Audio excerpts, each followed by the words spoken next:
بسم اللہ الرحمن الرحیم۔ حکیم لقمان کی کچھ نصیحتیں۔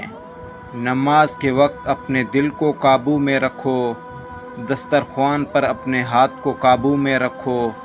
کسی کے گھر جا کر اپنی آنکھوں کو قابو میں رکھو، اللہ اور موت کو ہمیشہ یاد رکھو،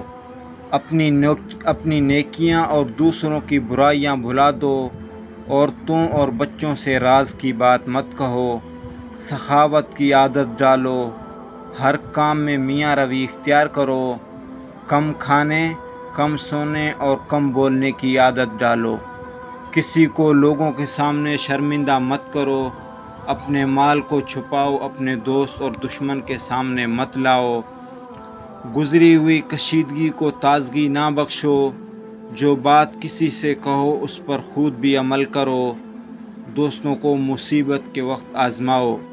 اپنا راز کسی پر عیاں مت کرو، زیادہ سنو اور کم بولو، سچ بات کو مت چھپاؤ اور جھوٹ مت بولو، جس محفل میں ذکر خدا ہو اس میں شرکت کرو اور بروں کی محفل سے دور رہو، عقل مندوں کی صحبت اختیار کرو، یہ مشکل وقت میں تیری مدد کریں گے۔